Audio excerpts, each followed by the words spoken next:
Bonsoir à tout le monde. Vous m'écoutez?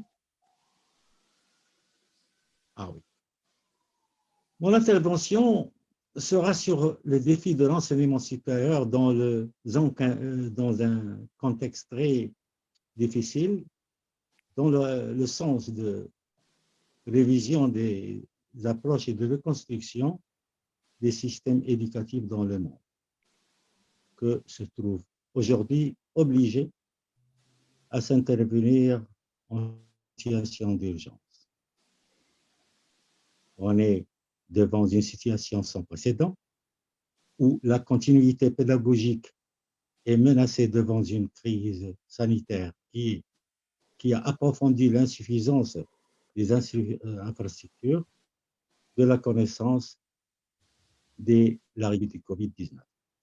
Ce que nous a invité à observer des mesures barrières et à fermer les universités pour bloquer la propagation de la pandémie et la contenir.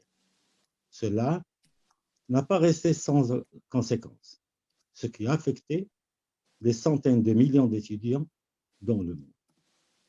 Et malgré les efforts des pays pour atténuer l'impact de cette fermeture, il reste un grand nombre d'étudiants vulnérables et défavorisés ou sont laissés pour compte,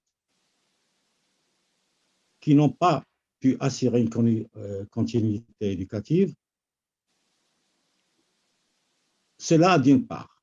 D'une autre part, à défaut de formation, les professeurs se sont trouvés dans le manque de maîtriser les méthodes adéquates, alternatives pour mener ou dispenser une éducation ou un enseignement adéquat aux étudiants, surtout dans de telles circonstances. Que faire alors? Peut-on explorer des solutions pour le biais d'un consensus mondial? Si c'est oui, quelle sera la stratégie ou les stratégies adoptées, vu que le Covid-19 est apparu avec une crise multidimensionnelle, ce qui pousse le monde entier à une concertation dans la recherche des solutions.